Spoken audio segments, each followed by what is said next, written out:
Lecture में हमारा जो टॉपिक है वो है फंक्शंस। और फंक्शंस क्या होते हैं बेसिकली?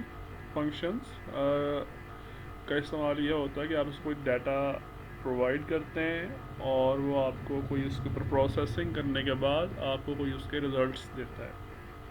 सी लैंग्वेज में आपने कुछ फंक्शन वगैरह पढ़े होंगे, तो यहाँ पे इसकी डेफिनेशन लिखी हुई है। Functions are use to manipulate data item. Manipulate का मतलब क्या होता है? Process. They accept one or more arguments and return one value. Arguments का मतलब क्या होता है? यहाँ पे आप सपोज कर लें इनपुट्स, मतलब ये इनको हम एक या एक से ज़्यादा इनपुट्स देते हैं और इसके जवाब में वो आपको कोई एक आंसर प्रोवाइड करते हैं। Argument is a user supplied constant variable और कॉलम रेफरेंस। अभी हम देखेंगे इसको डिटेल से आर्गूमेंट्स क्या होते हैं। हम इसकी एक एग्जांपल पहले देख लेते हैं। ये इसकी एक्चुअली फंक्शंस की टाइप्स हैं। कुछ एग्रीगेट फंक्शन होते हैं और उसके बाद अभी हम नेक्स्ट एक इसकी टाइप देखेंगे। नेक्स्ट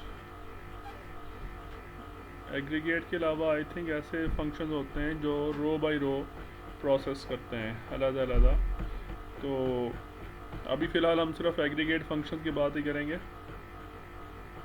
एग्रीगेट फंक्शंस को समझने से पहले में हम इसकी एक एग्जांपल देखते हैं। सबसे पहले हम इसकी सिंपल सी एग्जांपल है वो देखते हैं। सम फंक्शन है हमारे पास, इसकी एग्जांपल हम देखते हैं। इसकी एक थ्योरी हमारे पास लिखी हुई है। Select sum of salary from EMP where job is equal to clerk. इसको हम समझते हैं इस थ्योरी को।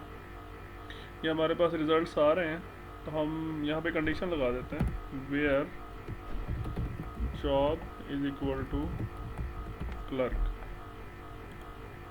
ये हमारे पास डाटा आ गया क्लर्क्स का। इसमें आप देखेंगे सैलरी आ रही है। अब हम ये चाहते हैं सपोज कि इसका हमने टोटल करना है, टोटल सैलरी कितनी है। तो सिंपली आप यहाँ पे आप लिखें सम ऑफ सेल। इससे क्या होगा? इस कॉलम में जितनी भी वैल्यूज़ हैं सिस्टम उसका टोटल करके, सीक्वल उसका टोटल करके उसका आंसर आपको देगी। तो एग्जीक्यूट करें, हमारे पास आंसर क्या है? 4150। आप देखें यहाँ पे भी यही आंसर है। तो होपफुली आपको ये सम का फंक्शन समझ आया होगा। तो आपने यहाँ पे नोट किया कि ये ग्रुप ऑफ वैल्यूज़ के ऊपर काम करता है फंक्शन। ये जो फंक्शन क्या किया, इसने 4 वैल्यूज़ को इकट्ठा प्रोसेस करने के बाद उसने उसको प्रोसेस किया। लाजमी नहीं कि आपने इसको सिर्फ क्लर्क्स को ही आपने करना है। आप चाहें तो पूरे टेबल में जितने भी एम्प्लॉयज़ हैं सारे, उन सब की सैलरीज़ का टोटल भी निकाल सकते हैं। तो उसका उसने आंसर क्या दिया आपको? 29,025। तो इस तरीके से आप ये फंक्शन यूज़ कर सकते हैं। यहाँ पे बताने जो समझने वाली चीज़ ये है कि सम का फंक्शन क्या कर रहा है, वो ग्रुप ऑफ वैल्यूज़ के ऊपर काम कर रहा है। आप जानते हैं ईएमपी वाले टेबल में टोटल 14 रोज़ हैं। तो 14 रोज़ में इसने 14 रोज़ के ऊपर इकट्ठा काम करके उसने एक आपको आंसर दे दिया। तो ये एग्रीगेट फंक्शन क्या होता है? एग्रीगेट फंक्शन का मतलब यही होता है जो ग्रुप ऑफ वैल्यूज़ के ऊपर काम करता है। आप यहाँ पे देखें, ये लिखा है aggregate functions generate a single value from each set of rows. Set of rows के ऊपर काम करके आपको वो एक सिंगल वैल्यू प्रोवाइड करता है। तो होपफुली आपको एग्रीगेट फंक्शन की लॉजिक समझ आ गई होगी। अब हम नेक्स्ट फंक्शन देखते हैं। इस फंक्शन का नाम है काउंट। काउंट फंक्शन की पहले हम एग्जांपल देखते हैं। ये लिखा हुआ है count asterisk where department number is equal to 20। हम पहले सिंपली काउंट स्टैरिक करते हैं। हम पहले सिंपली काउंट स्टैरिक का फंक्शन लगा कर देखते हैं कि इससे क्या होता है। अब इसको रन करें। इसने वो क्या आंसर दिया? 14। तो काउंट स्टैरिक का मतलब क्या है? सारी रोज़ को काउंट करें, कितनी रोज़ हैं इसके अंदर। अब ये जानते हैं ईएमपी में टोटल रोज़ कितनी है? 14 है। तो उसने आपको 14 आंसर दे दिया। अगर आप फ़र्ज़ करें सारा डाटा इसका देखते हैं, आप जानते हैं तकरीबन हर कॉलम में 14 वैल्यूज़ आ रही हैं। एक्सेप्ट दिस कॉलम MGR में 14 वैल्यूज़ नहीं है, 13 है, एक नल वैल्यू है। तो अगर फ़र्ज़ करें हम ई नेम काउंट का जो फंक्शन है हम ई नेम के ऊपर अप्लाई करते हैं तो वो हमें क्या आंसर देता है? ई नेम में कितनी वैल्यूज़ हैं? और वहाँ से क्या आंसर मिला 14। लेकिन अगर अगर आप ई नेम के बजाय MGR का कॉलम लिखते हैं तो MGR वो क्या आंसर दे रहा है 13, बिकॉज MGR के अंदर एक वैल्यू क्या है नल। इसी तरह अगर आप यहाँ पे कमीशन वाला कॉलम पुट करें तो वो आपको क्या आंसर दे रहा है 4, बिकॉज कमीशन वाले कॉलम में सिर्फ 4 वैल्यूज हैं, बाकी सारी नल हैं। आप चाहें तो उसको चेक कर सकते हैं। कमीशन वाली वैल्यूज़ में हमारे पास 10 वैल्यूज़ नल हैं और 4 वैल्यूज़ जो हैं वो एग्जिस्ट कर रही हैं। तो ये काउंट का फंक्शन है, आपने यहाँ पे देखा। इसमें हम कंडीशन भी लगा सकते हैं। कंडीशन इस तरीके से लगाई जा सकती है, फॉर एग्जांपल वेयर हम चाहें कि अगर ये डिपार्टमेंट नंबर 20 में हमारे पास टोटल रोज़ कितनी है, तो इस तरीके से हम उसको काउंट कर सकते हैं। एग्जीक्यूट करें, क्या बता रहा है जी आपको 5, मतलब डिपार्टमेंट नंबर 20 में हमारे पास टोटल रोज़ कितनी है 5। तो ये इस तरीके से काउंट का फंक्शन समझ आ गया होगा आपको कि ये बेसिकली इसका काम क्या है। It is use to count the number of रोज़।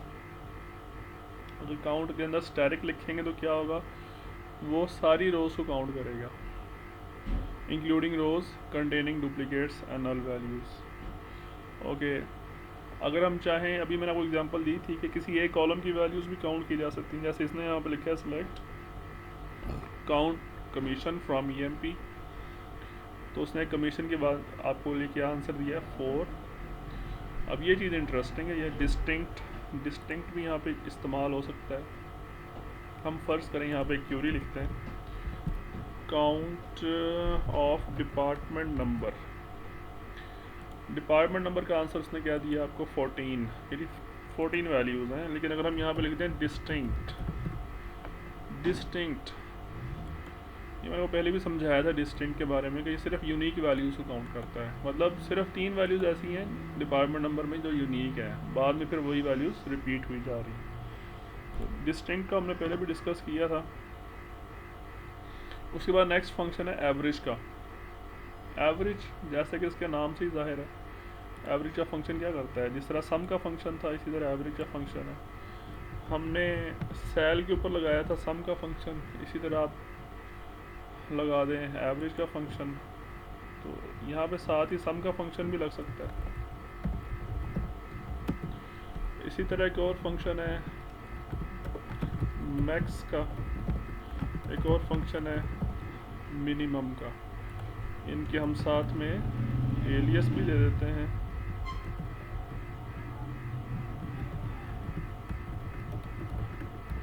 क्योंकि अभी बाय डिफ़ॉल्ट इनके वो कॉलम के टाइटल्स शो नहीं करता, ये हमने पहले भी एक दिन डिस्कस किया था कॉलम एलियस। एग्जीक्यूट करें तो देखें उसने बता दिया जी इस टेबल के अंदर सैलरी का समेशन ये आ रहा है, एवरेज ये आ रही है, मैक्सिमम 5000 है, मिनिमम 800 है। तो ये एग्रीगेट फंक्शन है, होपफुली आपको इनकी समझ आई होगी। इसने सम फंक्शन भी आगे डिस्क्राइब किया है, मैक्स फंक्शन भी डिस्क्राइब किया है, मिनिमम फंक्शन भी डिस्क्राइब किया है। यहाँ पे उसने 3 फंक्शन इकट्ठे लगाए हैं जैसे अभी हमने लगाया।